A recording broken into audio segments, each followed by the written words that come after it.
नमस्ते, मेरा नाम शैलेश श्रीवास्तव। मैं एज़ ए सीईओ आसरा सामाजिक लोक कल्याण समिति के सभी काम को देखता हूँ मैं। अ, जैसा कि मुझे अभी बताया गया है कि एक आसरा अबाउट आसरा करके एक छोटा-सा एक वीडियो मेरे को देना है, जिस आसरा के बारे में होना चाहिए, वो यूट्यूब पे डाला जाएगा, तो मैं कोशिश करता हूँ 2 मिनट में इसको कंप्लीट करने की। संस्था आसरा सामाजिक लोक कल्याण समिति का रजिस्ट्रेशन 28 जून 2001 को हुआ था। रजिस्ट्रेशन के पहले की एक छोटी-सी एक कहानी है, जो मैं आपके साथ शेयर करना उचित समझता हूँ मैं, कि आसरा की स्थापना कैसे की गई। आसरा संस्था की स्थापना में मेन मुख्य रोल था कुछ 95 में कुछ 8 लोग रिटायर हुए थे। रिटायरमेंट के बाद वो कुछ-कुछ सोशल एक्टिविटीज़ कम्युनिटी के साथ करते थे। जैसे कहीं पे कंबल डोनेशन कर देना, कहीं पे वृद्धाश्रम में जाके कुछ एक्टिविटी करना, जो उनको समझ में आता था। वो एक्टिविटीज़ के साथ-साथ वो पैरेलल कुछ बड़ी ऑर्गनाइज़ेशन जो बड़े ब्रांड थे यहाँ पे, उनके साथ एज़ ए वॉलंटियर सपोर्ट करते थे। तो एक जस्ट एक नवदुर्गा नगर झुग्गी बस्ती, वहाँ पे एक प्रोग्राम हुआ था लायंस क्लब का। लायंस क्लब के प्रोग्राम में मनोरमा चौधरी सीएमएचओ थी और मिस्टर एनके जॉन डूडा परियोजना अधिकारी थे। वो दोनों प्रोग्राम में थे और ये हमारे जो वॉलंटियर थे, आसरा के वॉलंटियर, ये 8 लोग काम कर रहे थे। जैन साहब जो परियोजना अधिकारी थे, उनने एक्चुअली देखा कि बाकी जो प्रोग्राम उनने अटेंड किए अभी तक, उसमें एक थोड़ा एक जीवित प्रोग्राम लगा। कुछ लोग कम्युनिटी है जो इंटरेक्शन कर रही है, सीनियर सिटीजन के साथ कुछ बात कर रही है, तो उनको एक थोड़ा जिंदा प्रोग्राम लगा। तो उनकी जिज्ञासा हुई कि मैं क्यों नहीं उतर के इन लोगों से बात करूँ। जब प्रोग्राम बाइंड अप हुआ था, बाइंड अप होने के बाद वो सीनियर सिटीजन्स जो थे, उनके पास गए। उनके पास जाके उनने पूछा कि आप लोग कौन है, क्या लायंस क्लब से आप? उन्होंने बोला नहीं नहीं, लायंस क्लब से नहीं, हम तो कोई भी, हमको एज ए बड़ी ऑर्गेनाइजेशन, जो भी ऑर्गेनाइजेशन हमको बुलाती है, एज ए वॉलंटियर हम लोग उनको सपोर्ट करने चले जाते हैं।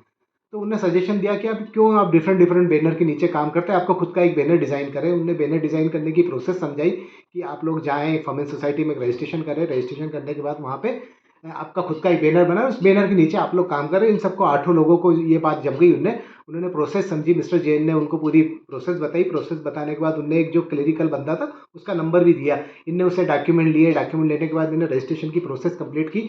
रजिस्ट्रेशन की प्रोसेस में इन्होंने जो संस्था का नाम रखा था, आत्मनिर्भर समाज सेवी राष्ट्रीय आसरा संस्था, इस नाम से उन्होंने रजिस्ट्रेशन के लिए अप्लाई किया। रजिस्ट्रेशन के लिए वहाँ क्लरिकल जो बंदा था, उसने बोला कि हम राष्ट्रीय शब्द होने के कारण इसका रजिस्ट्रेशन नहीं कर पाएंगे। वहीं उनने एक दूसरा नाम सजेस्ट कर दिया कि आपका पर्पस है आसरा, तो इसका नाम आसरा सामाजिक लोक कल्याण समिति। 28 जून 2001 को इस संस्था का रजिस्ट्रेशन हो गया। रजिस्ट्रेशन के बाद धीरे धीरे संस्था ने कुछ छोटे मोटे काम शुरू किए अपने देवास डिस्ट्रिक्ट में। देवास डिस्ट्रिक्ट के बाद इनने अलग अलग स्टेट में, तो धीरे धीरे हम लोग करीब 18 डिस्ट्रिक्ट में हम लोग अभी आसरा कंटिन्यू प्रेजेंस कर रही है। अभी करीब 8 6 महीने पहले एक सेंक्रॉप करके एक सीएसआर पार्टनर है, उन्होंने आसरा को अप्रोच किया। आसरा को अप्रोच करके उन्होंने हमको 7 स्टेट का एक जवाबदारी दी थी, एक काम दिया था। अलग अलग 7 स्टेट में, जिसे आसरा ने सफलतापूर्वक कंप्लीट किया उसमें। ये 7 स्टेट में काम इसलिए बता रहे हैं हम सिमक्रॉप का, कि अभी आसरा, हम बोल सकते हैं कि हमारे मध्य प्रदेश में ऐसे मेन हमारा प्रेजेंस है। इसके अलावा हम बोल सकते हैं कि हम हमारा 7 स्टेट में और आसरा की प्रेजेंस है। इसके बाद फिर जब थीमेटिक एरिया की हम लोग अगर बात कर रहे हैं, तो थीमेटिक एरिया में आसरा का जो विज़न बोलता है कि आसरा टोटल वेलबींग की बात करता है, तो हमारा health, education, livelihood, environment, agriculture, ये सारे कंपोनेंट को हम अलग अलग कम्युनिटी के नीड के अकॉर्डिंग हम लोग अलग अलग स्थान पे हम लोग ये काम कर रहे हैं। हमारे साथ अगर हम फंडिंग एजेंसीज़ की बात करें, तो हमारे पास इंटरनेशनल फंडिंग एजेंसीज़, हमने पहले भी कहीं एजेंसी के साथ काम किया। करंट में हम लोग अमेरिकन इंडिया फाउंडेशन और यूएसएड के साथ हम लोग काम कर रहे हैं। अमेरिकन इंडिया फाउंडेशन ने हमको 7,20,000 लोगों का 6 महीने में अप्रोच करने का एक प्रोजेक्ट दिया था। इसमें 7,20,000 लोगों को हमको आइडेंटिफाई करना था। उसमें करीब 2,50,000 लोगों को वैक्सीनेटेड करवाना था, जिसे हमने सफलतापूर्वक पूर्ण किया।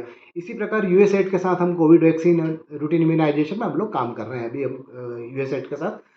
हम सीएसआर की बात करें, तो हम Siemens Gamesa, CLP India, Suzlon foundation, Selco foundation, Astro, Orange, Sembcorp, Victor, इनके साथ हम लोग अभी इनके कंटिन्यू सीएसआर एक्टिविटीज जो जो इनका थीमेटिक एरिया रहता है, उस एरिया में हम लोग इनके साथ अभी कंटिन्यू काम कर रहे हैं। गवर्नमेंट के साथ हम लोग बात करें, तो हम नेशनल हेल्थ मिशन के साथ हम आशा ट्रेनिंग 2008 से कंटिन्यू कर रहे हैं हम, जिसमें आसरा की खुद की बिल्डिंग है। आसरा की करीब 6,500 स्क्वायर फीट का हमारा बिल्डअप एरिया है। उस एरिया में हमारा खुद का ट्रेनिंग इंस्टीट्यूट है। रेसिडेंशियल ट्रेनिंग होती है आसरा की इसमें, जिसमें आशा, आंगनवाड़ी, इंडस्ट्रीज, सीएसआर के कुछ लोग हैं, कुछ इंडस्ट्रीज़ के लोग हैं। वहाँ हमारे पास एक ट्रेनिंग इंस्टीट्यूट है, उसमें रेगुलर हमारी ट्रेनिंग चलती है। मैंने कोशिश की है कि आसरा के बारे में आपको मैक्सिमम चीज़ें बताऊँ मैं। 2 मिनट में कोशिश की है। इसके लिए, सुनने के लिए थैंक्स, धन्यवाद।